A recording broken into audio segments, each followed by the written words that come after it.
Hi, my name's Phil. I like talking about politics, and in this video I'm going to be the Russian report again. But it's the last one I intend, unless something else happens, which is possible, but it's the last one I intend based on my reading of the report into Russian interference. And in this one, it's really about touching on the implications of the Russian report findings on two key referenda in the UK, mostly focusing on the Scottish referendum, and how the Conservatives are exhibiting quite breathtaking hypocrisy over the issue. But first, if you'd like to be notified of daily news in politics, please subscribe to the channel and click the bell notification icon. So, the report's suggestion that Russia tried to interfere in the Scottish referendum of 2014, as well as the Brexit referendum of 2016, has the potential to get a lot of people butt hurt. So let's deal with this in the same way as I touched upon with the Brexit referendum yesterday.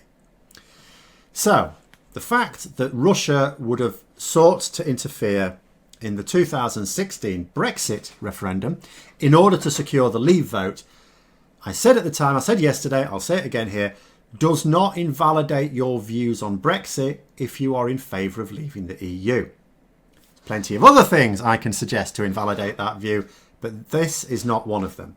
Unless, of course, you were taken in by the lies pushed by the Russian bots and other forms of disinformation that the Kremlin pushed onto you. Then it may invalidate those views.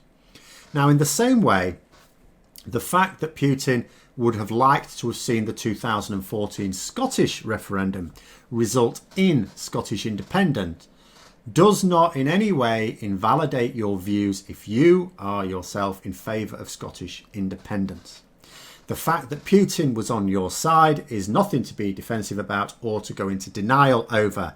But as I discussed yesterday, the reason for Russia's interference in British politics is a combination, according to the report, of a fear of the EU and NATO, as well as the weakness of the British political system in the face of such aggression.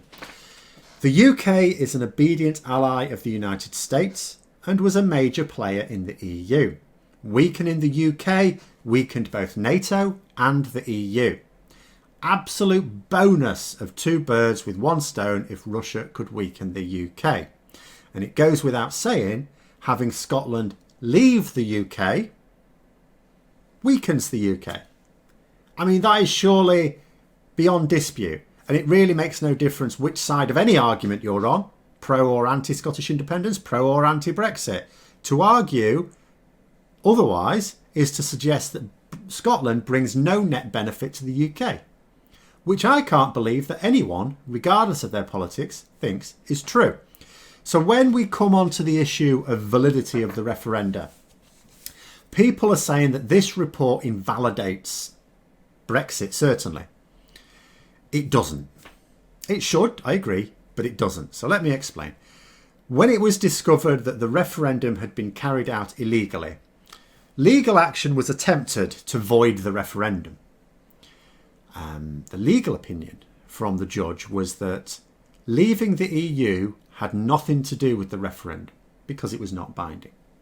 The reason we were leaving the EU, it was made clear from a legal standpoint, the reason we were leaving the EU and have now left the EU, it was down to MPs voting for it, which they had the right to do. We have a representative democracy. We vote for our representative and then they act in our interest. Or they're supposed to act in our interest, but they are empowered to act on our behalf. So legally, the status of the referendum is irrelevant. Brexit happened because MPs voted for it. Simple as that. It makes no difference that they used the referendum result as an excuse.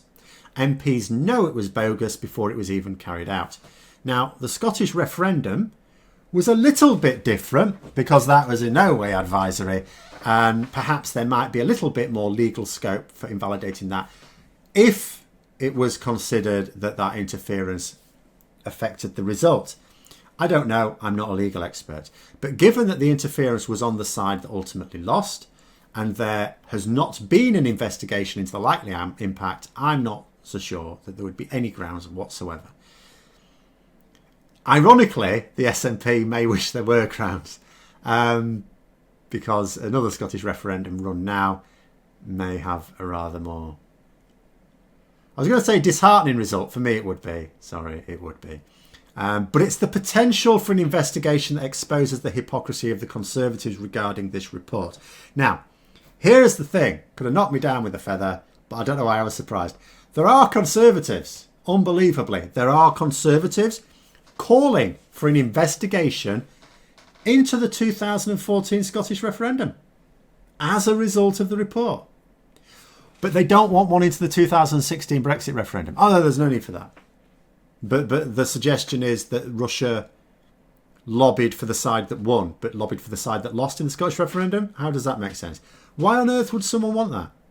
You know, by the admission of even these Conservatives, any Russian interference certainly did not affect the result of the Scottish referendum.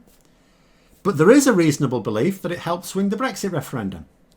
You know, surely you would want an investigation into all political processes where there is evidence that Russia attempted to influence them. And this is the toxic nature of party politics, which seeks to claim the moral high ground when it suits them, but refuses to be consistent and apply the same standards when it does not.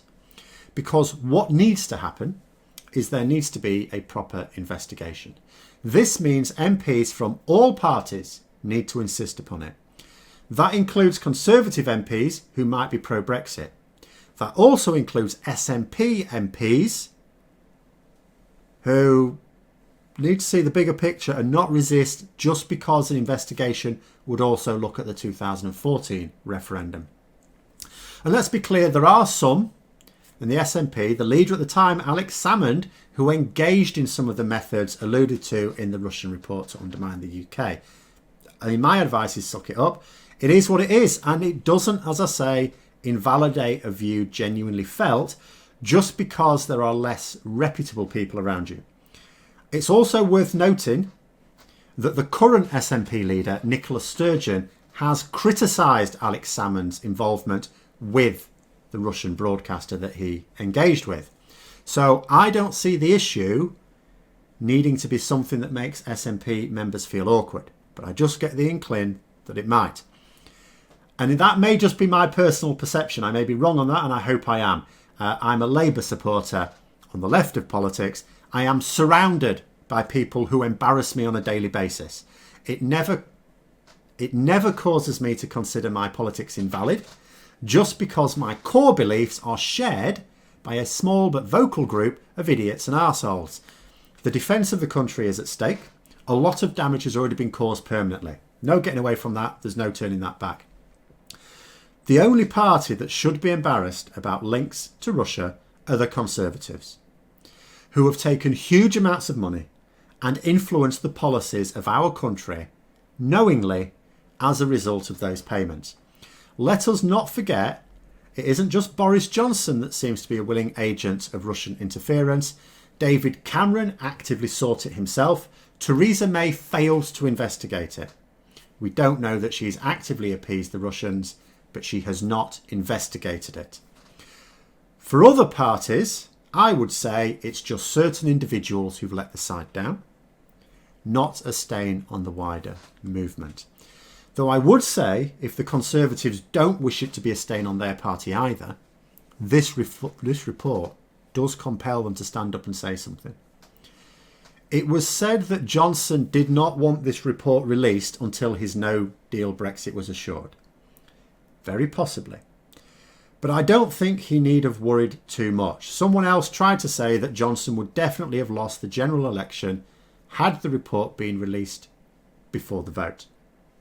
We can't say this is true. I actually think it's unlikely. Given that the Conservatives won over 100 seats by a very small number of votes, there is good reason to suppose that his majority would not be as large. Now, obviously, the smaller the majority, the less power he has, because it means there needs to be fewer Tory rebels to defeat his policies. So his decision to sit on the report is certainly justified, politically, of course, not morally. But we cannot say that it would have cost him the election. I really don't believe that. And the reason I say that is because, well, it's been released now. And what do I see? What do I see? Am I seeing loads of people in Britain have the scales fall from their eyes and demand that the government do something urgently? No. I'm seeing those who were already appalled by the government demanding they do something, and those who supported them not necessarily trying to defend them, because I've seen an awful lot of Tory supporting newspapers attacks on this, but some have sought to defend it. The Express has sought to defend it, for example. And I haven't as yet observed any shift in public opinion. Now, inevitably, there will be some polling over the next week. We will see then. But I'm really not getting that impression. So if people aren't outraged now, after Johnson has killed tens of thousands of our friends and relatives and delivered a no-deal Brexit when he promised an oven-ready deal, I hardly think the impact would have been greater before he'd done all that. Not that I'm saying the release of the report doesn't change anything. It does, absolutely. There's now real evidence to show the government has taken our national security like a joke. Not, you know, and I don't mean that anything's going to improve with their so-called Defending Democracy programme. That was discredited in the report also. They need to come up with something that will actually work. They're promising they will. I want to see the details, because what they proposed so far doesn't work. And you can't come up with an effective solution to any problem until you understand that problem. And that means there is an imperative for an independent inquiry. It will be resisted. Of course it will. But the political pressure for one has to be much greater. And that wouldn't have happened without the report. And if the government keep resisting, as I expect them to, then just as when they resisted acknowledging what Dominic Cummings had done wrong in Durham, they will take political damage.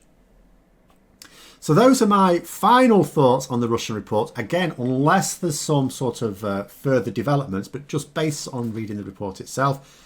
Hope you found the video interesting. If you did, don't forget to click the like button. And if you'd like to support the channel further, please also click the Patreon link for details. And until next time, I'll see you later.